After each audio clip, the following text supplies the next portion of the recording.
Thank you for being here. I hope this is worth your time today. We're going to spend some time going through what my presentation here that I have titled The 5 Things You Got to Get Right About Evidence. And funny enough, PowerPoint was not happy that I used the word gotta because that's Kentucky slang. It's like you have to, but since I'm from Kentucky, I'm going to use a little bit of slang there. And just an introduction about myself. I'm the CEO of Tracker Products. I'm now in my 20th year of doing this. It literally was a little over 20 years ago that we got started in evidence management. 2004 is when the first project came along to do evidence tracking. I had no idea that 20 years later we would still be doing this, and I would be doing webinars, and we'd have people from Alberta, Canada, and Nebraska, and California. I had no idea it was going to turn into all of this, but man, am I thrilled that it has. I love doing this. One of the things I wrote down here about myself is that I have been through 2 total iterations of EMS development. And that may not sound like a lot, but I can tell you there won't be a third for me. I have now developed software from the ground up. I didn't do any of the development, but I was in the background working with developers to get it there. And each one of them was about 10 total years effort. And so I don't have in me a third lift of redoing this from the ground up. Good news is hopefully we've built it in a way that we won't have to do that again. So we learned a lot from the first round. Maybe my second thing that I'd like, or third thing I'd like to point out about myself is that we have 700 plus implementations and installs of our product over all of these years. I've seen a little bit of everything, as you may find out as I go along through my presentation here today. And the picture that's on there, that's my crew, my wife, 3 teenagers, 3 of the 4 teenagers are in that picture right there. And I throw that out because we're big Bengals fans. Largely, people don't care about that. We're not good enough yet that people care, but we're better than we used to be. So people at least know the Bengals are not crappy these days, which is good. One of my things that I do like to throw out to everybody now that we are live with Las Vegas Metro, this is a really cool announcement on our part. We just brought online not too long ago the 6th largest PD in the United States. And I just looked that up on Wikipedia. I believe that to still be true, but the LVM PD is now not only a potential client of ours, but a up and running client. They went live, it was not quite a month ago at this point, and it was a 2-year project to get them off the ground, and it's a 10-year total project with them. We imported, just to give you an idea of the size of this, we imported over 5 million pieces of evidence when they went live. They have a little over 6,600 imported users. And I think one other minor statistic that is cool, in the last 14 days, they've entered over 5,000 pieces of evidence. And for many of you, that may sound like a lot. That is just another day around Las Vegas. So they're averaging 2,500 pieces of evidence every week that they're open. That's going to be about 125,000 items per year by the time they're done with their first year. So anyways, really cool project. It took a lot to get them off the ground, but we're really excited to have them on board. A little bit about Tracker Products. We certainly were the pioneer in cloud-based evidence management. We were the first people. In fact, the only reason we even exist today is because when we went out to find an evidence application for a client that we did some work for, had we found anything, we probably would not even be here today. We would have recommended that product to them. And when we couldn't find it, all of a sudden it's, hey, why don't we build something? And here we are 20 years later. As I mentioned earlier, 700 active installations. Last thing I'll throw out there is we have over 20 million pieces of evidence in our active system. 1.5 million new items are going in every year. So they're not all the size of Las Vegas. Most of the people on here are entering hundreds, maybe thousands of items a year. I threw out Vegas because they just happen to be the largest one, but certainly our average client is going to be in the couple of thousand items a year range, which probably represents most of you on here. We're thrilled to have you here. So anyways, 5 things you got to know about to get your evidence. Let me repeat that. 5 things you got to get right about your evidence. And I think these are 5 really important things. I hope you walk away from this conversation, feel elevated about what you're doing, and you can look at these things and say, am I getting these things right or not? Now, if you're not, please don't be overwhelmed because many people are not. All right. I have seen, as I mentioned a little bit ago, I've been doing this for 20 years. I've seen everything there is to see about evidence and evidence operations. There's a lot of people that are not getting it right. I'll even suggest to you, there are clients of ours that aren't getting it totally right. Okay. This conversation is meant to just point out the things that we think are very important, and it can give you a marker to go toward. All right. Maybe this is some of these things I throw out are your Everest. Maybe it looks like Mount Everest, and you don't climb Mount Everest in a day. And we're not pitching that any of these things are resolved in a day. But man, you can't get started on that until you know where you're at and where you're trying to go. So we're going to hopefully throw those out. And I want to start out with some questions. I think one of the things I don't like about being in a webinar scenario like this, I can't get feedback from you directly. So all I can do is ask questions. And so I'm going to pop up some questions on your screen. Hopefully everybody is seeing this right now. It should have popped up, and it's asking you 2 questions. And let's start out very easy. Number 1, are you having a good day? So just yes or maybe, but this webinar it might be the final factor in that question, or don't even ask. And then my second question is, where are you located? And I gave you, and sorry, Banjo, I didn't include Canada on there. I forgot to put an outside the United States. For Canada, you just pick the closest region in the United States to where you're at. And if you don't like answering that at all, then just don't answer it. That'll be fine too. Okay, so the good news is nobody is saying don't even ask. And so it seems like everybody is having a good day, which is good to hear. And it looks like everybody is evenly distributed across the United States. I've got a few more people in the Midwest than elsewhere, but it looks like everybody is all over. So let's end that one. And well, you know what? We don't care about this too much, but there are the results if you do want to see them on your screen. I'm going to stop that. And now we're going to pop into my next question here. Hold on one second here. Let's launch this one. All right. So do you have a favorable impression of the person that you took over for evidence? This is a question I always like to ask people. So think about the person you took over for and just answer the question. Do you have a favorable impression of that person? Either yes, neither yes, or no. I like to see where people are at on that. Now, this is very interesting. I almost everybody has answered at this point. So here, I'm going to give it one more second. Everybody get your answers in. 3, 2, 1. All right, let's share the results of that. Very interesting. Over half of you suggest that you do not have a favorable impression of the person that you took over for in evidence. That's very interesting. So let's move on to the next question. Let me see here. I got to end this last one. All right. Now we're going to launch this one. So do you think that your predecessor will have a favorable opinion of you? Okay, so that's a lot harder to answer at this point in time, but it is interesting. How do you think the people coming in behind you are going to feel about you? And here's the good news. Some of you are being honest. Some of you actually feel that the person that's going to take over for you will not have a favorable impression. Most of you, though, I will say, let's go ahead and end this here and let's share the results. Over half of you said, yeah, I think that I'll have a favorable impression on the next person. Half of you, or a third of you, where it was a little harder to say. Some of you said no. And so thank you for your honesty on that. All right, let's go into the next question on here. These are good. Do you have any goals and things that you want to accomplish in the evidence room? Or do you just show up every day and you go about your job and it doesn't really matter? Obviously, that'd be hard for somebody to say, nope, I have no goals and objectives. But it is interesting for me to ask the question, do you literally sit down and think about goals and objectives and things you want to accomplish? So here's what's really cool about that. Almost every one of you said, yep, I do. I do have goals. So that's great. Glad to hear that. All right. Moving on to the next question. Do you have good support from leadership to accomplish your goals? And this is where the rubber hits the road a little bit more for most people, because I haven't got the final answer, but many more of you will say no to that one. It's almost right now, the most answer is no. I don't get a lot of support.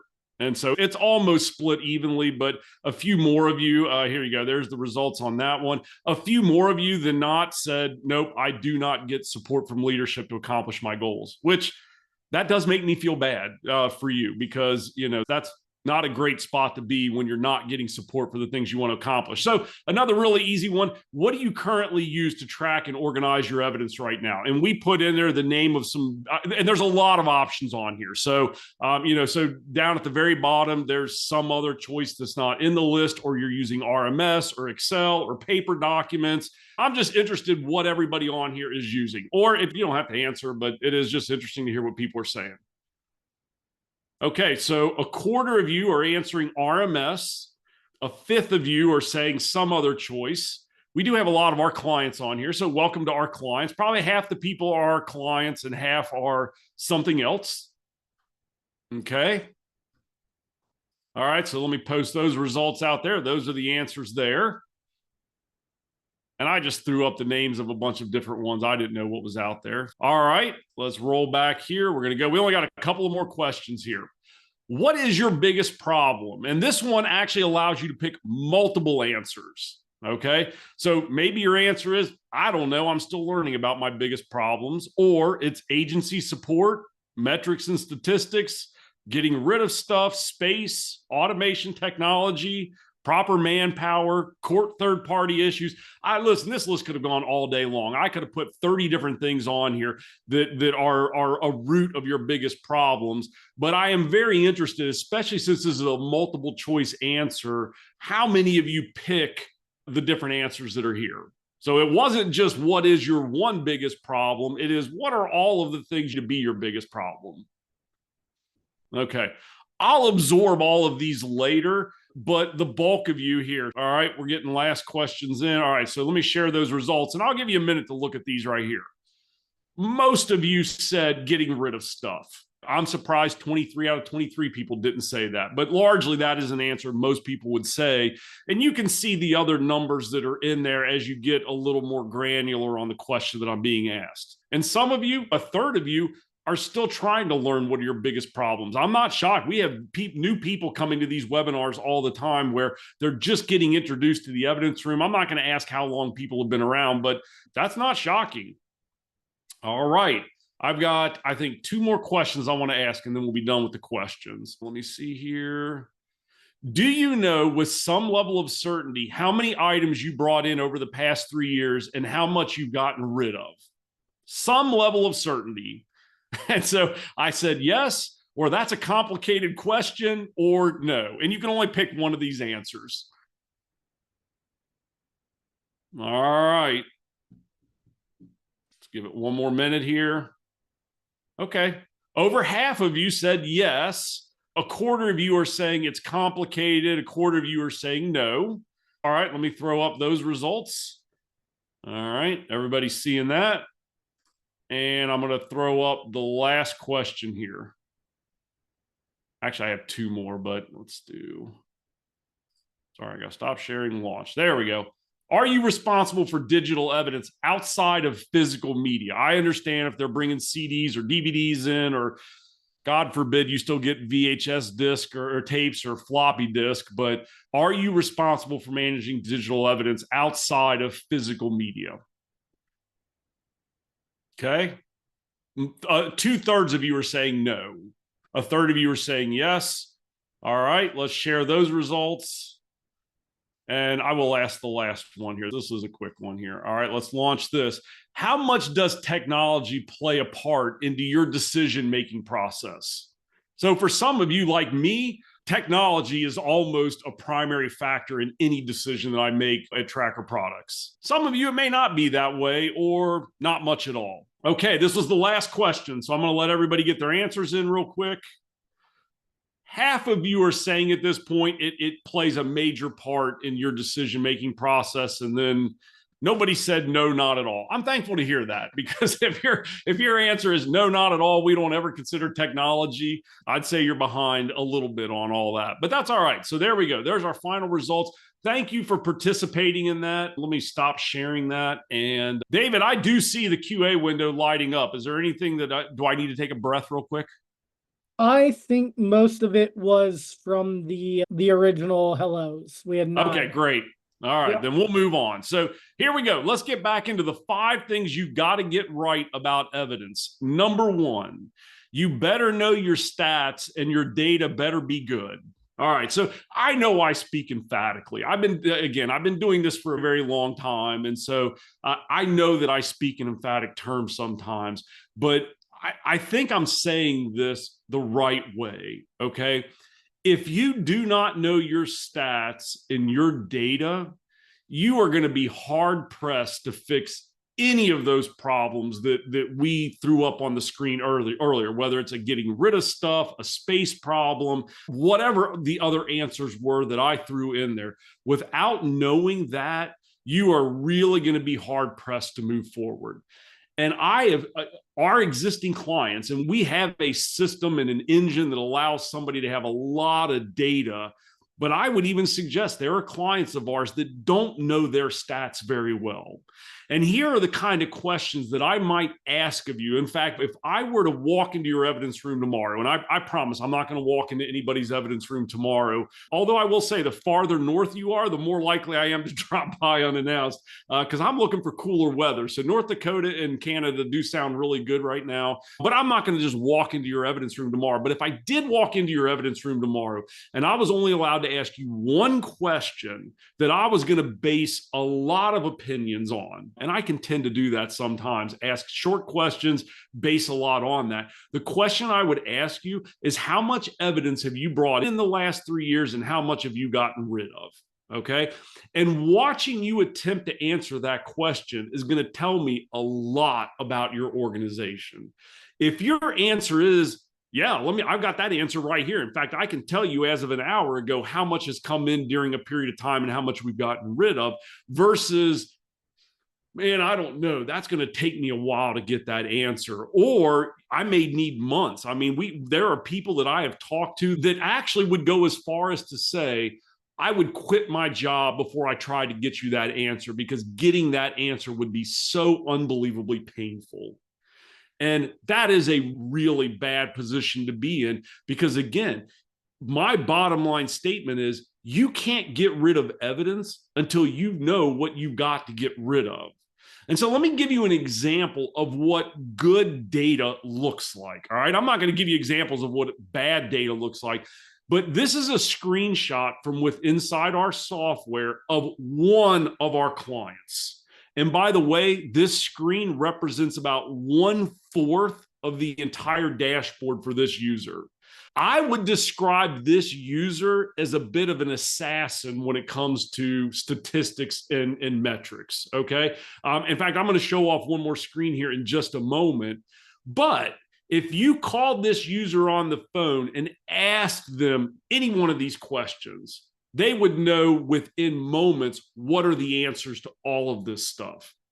Okay, so that's one screen. Here's the second screen. And this represents about half of all the data that this user has at their disposal. So you probably would not be shocked if I told you they have very high disposition levels. They do consistent inventories in their evidence room. They bring in about 15,000 pieces of evidence every year. In fact, when I say inventories of a moment ago, every 2 years they inventory all their evidence. Their guns, drugs, and money are inventoried every quarter. And when you hear these statistics and data, you may say, gosh, how many people work in their evidence room? They must have a dozen people. They operate that evidence room with 2.5 full-time users. So 15,000 pieces of evidence every year, full inventories every 2 years, guns, drugs, and money every quarter. Their disposition levels are higher than what they're bringing in every year. They have high levels of disposition, okay?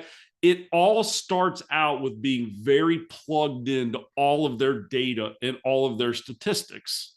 So that's number one. You have got to be intimately familiar with your numbers. If you don't know numbers like what I just threw up on the screen, you don't have to go through every one of these. And my point is not, hey, you got to know how much of this and this. It's the ability to have that information and whether or not you have it. So some of you may be in a position right now where it's like, if I wanted any of this data, I would actually have to go to IT or a third-party person. Now, many of you may say, I don't have access to this data at all. Okay. And so if you're in that position, you are already behind the eight ball, because I would say, again, you do not adequately. In fact, let me even go even harder.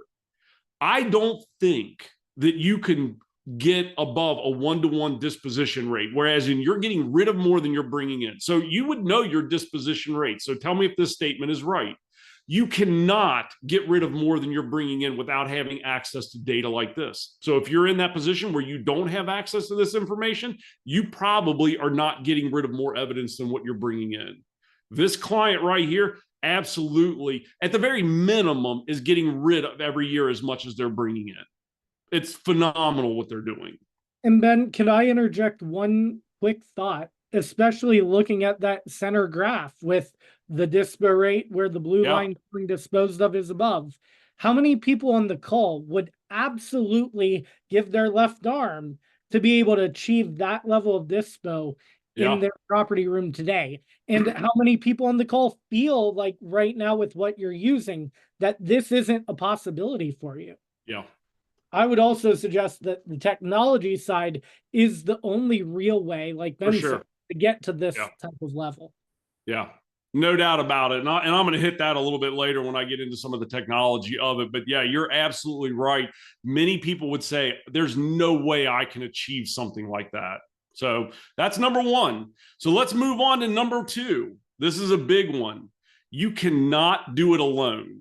So I'm about to throw up an image on the screen. I don't know how many of you have messed around with ChatGPT. I'm a huge fan of ChatGPT. So I actually fed in. So I did there's a component of ChatGPT called Dolly, where you can feed in statements and it'll render images. And so as I was preparing this section of my presentation, I was trying to come up with some image that represented an evidence tech sitting in the evidence room with evidence piled up everywhere. They're getting further and further behind. They have no idea how to get on top of this, and they largely are doing it alone. And so I probably described some of you out there. You feel like that person. Here's how ChatGPT would describe your situation. And this, I literally fed in one line, and this is the response that came back. I hope none of you have an evidence room that looks like this. But when I feed that in where I'm just getting further and further behind, it's disorganized, I'd say that's a pretty good picture right there of how some of you probably feel about your evidence situation. And it leaves you with, what do I do? Where do I go? How do I begin to get this stuff under control? So here's what I mean by not doing it alone. All right. And I'm going to show you something that I think is really cool here. In fact, let me start out by saying evidence is an agency-wide problem and requires an agency-wide solution. For many of you right now, I would say your response to these disposition problems are you work harder. And that just, the result is you get more and more behind all the time. All right. So I want to show you this. This is really cool. In fact, I don't know how many people would do a webinar where they show an email. This is not glitzy or glamorous, but there's a point to why I'm showing this. So in our software, one of the levels we try to help clients attain to is our auto dispo system. And the end result of auto dispo is that the system, when a case comes up for review, and it automatically has a date and a time stamp that you pick. So for example, if it's a burglary, you may say, hey, after 1 year, I want that case to go out for review. And if it's a homicide, it may be 5 years. If it's found property, 90 days, I want this thing to go out for review. So this is what the email looks like, okay? This email goes out to, and I blocked off the name of the officer, and it simply says, hey, this case is up for review. What do you want to do with it? All right, now, again, not a whole lot here, but I want to show you something really cool. Here is another actual email that went out to a particular client at a particular agency. And again, not that this matters that much, but I want to show you the response that came back. The response that this officer sent in, it said, good morning. I'll be coming by this morning to correct the issues listed. Thank you for your patience. This was an email from an officer to an evidence tech. How many of you, speaking of giving up so you've already given up your left arm, as David just pointed out, but now how many of you would give up a right arm to have a system that sends out a notification to the officers, and your officers have been so well trained to respond to these things, they actually thank you for your patience for bothering them about evidence. I want to pause for a minute and just let that set in. How unbelievable would that be? And that's what I mean by evidence disposition and evidence being an agency-wide problem.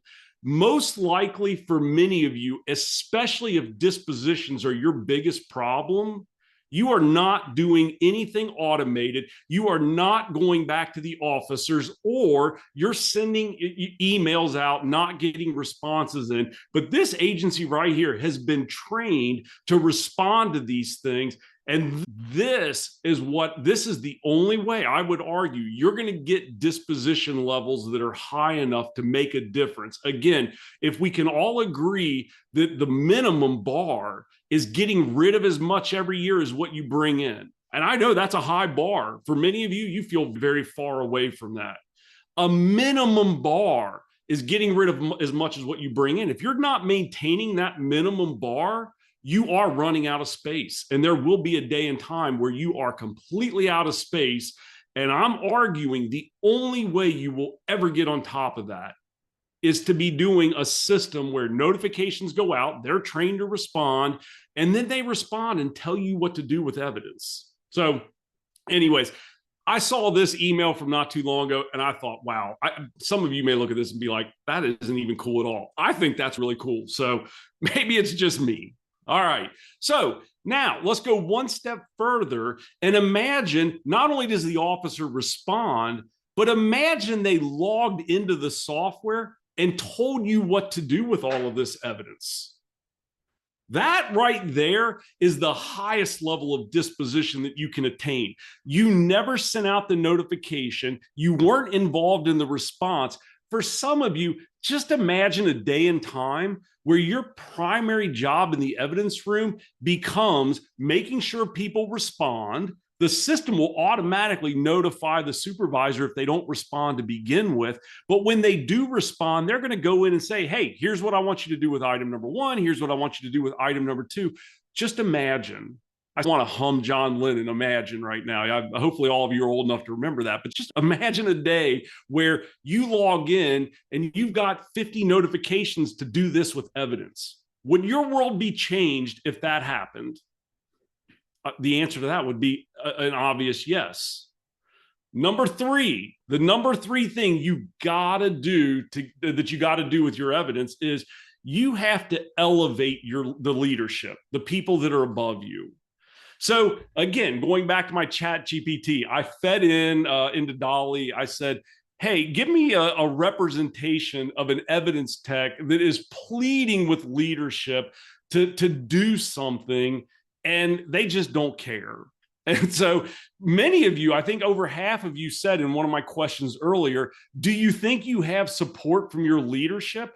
And the answer was no. You have goals and objectives. You're not getting them to respond. So what does it mean to elevate leadership? And so I don't like this image as much as the last one. In fact, I try to tell it like, okay, the evidence tech doesn't wear a lab coat. Maybe he doesn't look quite as frantic and his mouth is open. And there's certainly not a typewriter. I don't know. Maybe some of you have that typewriter in your room, but this is what ChatGPT came back with when I said, hey, give me a frantic evidence tech that's trying to get on top of all of this. And leadership is like, what? And so I think the important part of this statement is this. For many of you, you may be yelling, you may be speaking, and it's just falling on deaf ears because you're saying the wrong thing. All right. So I can tell you from a leadership perspective, and maybe this is the first time you're hearing this. People don't want to hear about your problems only. They want solutions to those problems. So when you walk into the chief and you're yelling, evidence is out of control, I need more money, that right there is a fail, because the chief is already on guard for blocking a budget. I don't have money. You know what those answers are. We can't get you more people. And so when you walk in just wildly making statements that they can't do anything about, you're not going to get the right response. Here's how I want you to walk in the door to your chief. So here's an example of one of our clients that goes to the leadership every year and says, hey, over the last 5 years, here's how much evidence I've brought in. Those are the blue lines. The orange lines are how much evidence that I'm disposing of. So, by the way, the 5 columns on the left are the last 5 years. The columns on the right are the projections of the next 5 years. If I keep doing what I've been doing over the next 5 years, this is what this is going to continue to look like. All right. Now, this graph right here is some random organization in our system. By the way, our system produces these reports, and so our clients can go to leadership every year with these graphs and statistics. Here is a random agency inside of our system and what their evidence volume looks like from 5 years ago. And if they keep doing what they're doing, what it's going to look like in 5 more years. So 5 years ago, they were at 14,000 items. And with their intake and disposition levels, they're going to be about 19,000 items 5 years from now. So my simple question to you is, or to this random agency is, do you have enough evidence space to store 5,000 more items than you had 5 years ago? And so you don't have a problem as long as you've got space to handle that. But what happens when, and here's another random agency, when you had 25,000 items 5 years ago and you're projected to have 75,000 items in the next 5 years? Now, if you've got a really large warehouse with plenty of room, no problem, you're still good. But I'm going to guess most of you would look at this and be like, I don't think I would feel very good with this. In fact, I can tell you at some point in time, this is going to become a real problem. And if you do this the right way and you go back to the chief and you start laying these, in fact, I would recommend sending an email so that you've got it on record. And then I would sit down and just put these stats in front of him or her and say, hey, this is what it's looking like. This is the very real problem that's coming our way. What do you want to do about it? This is something concrete. Now, I do want to throw out one more, and I will suggest to you, this is the anomaly, okay? This is Davenport, Iowa.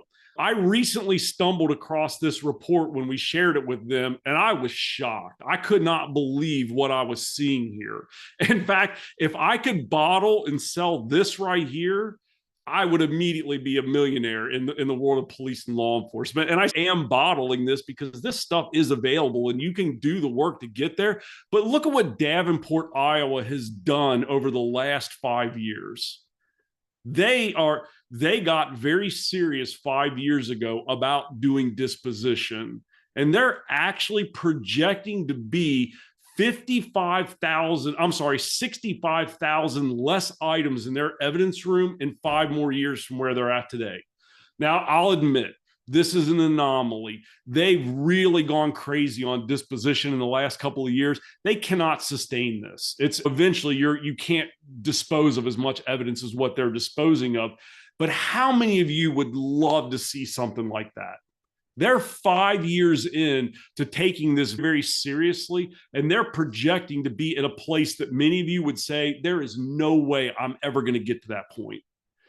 This is solid statistical reporting. This is what you can go back to your chief with and actually get them to begin to do something, or at least they can't ignore the problem that's coming. Again, when you yell, I need more money, their default answer is no. You got to give them something else. Hey, this is going to start falling out of the room soon. Do you want me to store evidence in the lunchroom? Where do you want this stuff to go to next? That question has to be answered. Okay? Because your 2 biggest problems are ultimately space and time. Those things have got to be resolved somewhere along the way. Another statistic and metric that our clients do enjoy is we have a client health grade within our software. So clients get a report every year that says, this is what your health grade looks like. This is where you rank on a level of health. Because again, until you know how healthy or not healthy you are, you don't know what to do with it. And so these are all unbelievably important things to understand going forward. Number 4, and I'm coming down to the last 2. Number 4, you have to operate with a sense of urgency and purpose. If you just sit back and this is tomorrow's problem or it's somebody else's problem down the road, this is never going to get resolved. It's not. So I threw one more in here. So a couple of years ago, I will not name the agency. I was doing an install for their evidence room. And there was a guy sitting in the back. It was a larger evidence room. And there was a guy sitting in the back, and he was watching high school football video. And I'm sitting here doing this. I'm training a few people, and this guy's in the back watching high school video. And I was like, football video. And I was like, finally, I was like, what is he doing? And I found out that he was a 30-year veteran. He didn't care anymore. They couldn't get rid of him because of the unions. And so he was riding out his last 2 years. He was a high school football coach. So he just came in every day and just sat there and watched high school video, and they let him go. They just ignored him and he ignored them. I couldn't believe it. I was like, it's one of the most shocking things I'd ever seen in all of my years. I felt so offended by what was going on. I wanted to go terminate his employment. And, what that tells me is there are some people that just don't care. And I hope the people that are on this call do care. But when I mean operating with a sense of urgency and purpose, I mean looking at the here and the now and drawing a line in the sand and saying, we're going to do something about this. This cannot continue to go on. And for many of you that said, there was a couple of you, not many of you, but a couple of you said, hey, I don't think the person behind me is going to have a favorable impression. You could begin to change that right now. Is it going to take hard work? For sure. Is it going to take time? No doubt. Are you going to have to change tactics about how you go to the chief and get a different response? For sure. But today can be the day you move from, hey, there ain't nothing I can do about this thing, to where I'm going to make it my responsibility to get this thing over the line.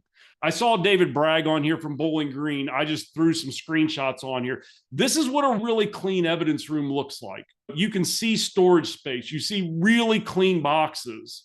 But I want to tell you, David at Bowling Green did not start there. I don't have any pictures of before he started it. It took him 5 years to take over for somebody else and go from stuff being all over to a very clean operation. David operated with a sense of urgency and purpose. He made it his mission to clean this thing up. And this is a lot more of what it looks like today than what it did 5 years ago. But if David were talking right now, he would say, man, it took a long time. Yeah, man, it was really hard, but we did get it there. I think David would also say, I couldn't do it without an automated evidence system. Okay, number 5, probably not shocking, but I do want to throw out, you need the right technology. I think everything I just threw out, if any one of our clients hopped on here and started talking, I think they would tell you, you cannot do it without the right technology. Okay. Technology is not the only piece of the entire operation, but I will say, I think it's arguable that it's the most important piece. You got to have good technology in place. And so here's a couple of examples of what I mean by good technology. If you want to understand, do I have good technology? Do I not? If I was looking for good technology, what are some of the things that I would be looking for? Number 1, a mobile app, an iOS or an Android mobile app. Now, I would say in today's world, that's not a big deal because everybody and their brother has those. But not in the world of evidence technology. There are many applications out there that don't even have these things. They are archaically old applications. They're 20 and 30 years old. They're still desktop-driven applications. So the reason I throw this out as a marker is because if your technology partner is not talking in terms of mobile app or cloud or statistics and metrics that I've thrown out, you should distance yourself from them and get an application that actually works and does some of the things that you need. Because again, I don't think you can do this stuff without technology. So a mobile app is a great place to start. Okay. Another one, getting the right partner that has lots of experience. And I mentioned one really large agency earlier in Vegas, but we've got many small to mediocre size agencies all across the country. We have 35 dedicated personnel that every day, all day long, all they do is work on evidence, whether it's selling or marketing or development or QA or support. All we do is evidence. And so I would be very cautious about whatever partner you work with in finding out, is evidence part of what you do or is it what you do? because my experience tells me if it's part of what they do, they aren't going to do it very well. And you got to be operating at a much higher level than the bare bones minimum. Okay. All right. So I do have a bonus one in here. I had the 5, but I think every great webinar has a bonus thing. So for me, number 6 is you making the decision that today is the day for change. It starts now. At some point in time, everybody has to draw a line in the sand and determine, I'm not going to keep doing this. I won't keep piling up the excuses. I'm not going to blame it on somebody else. It's ultimately my responsibility to move this thing in the right direction and draw a line and say, let's start doing it. What do I got to do? Now, today I gave you 5 really good things that should be at the forefront when you consider what that forward momentum looks like. Pick any one of them, but somewhere along the way, all 5 of them need to really be a part of the horizon in order for you to get to where you need to be to get this stuff under control. I promise, I've seen it time and again. You can get disposition levels that are higher than what you're intaking. You can clean this stuff up. You can turn the corner. You don't always have to feel like you're behind the 8 ball, but nobody else is going to make the decision for you. Nobody else is going to come in and motivate you and move you along. You're going to have to determine, now's the day, now's the time. I'm going to do it. All righty. David, you didn't jump in and I don't see the QA window blowing up. So I do want to take a breath. And if anybody has any questions, I'd be happy to answer anything at this point.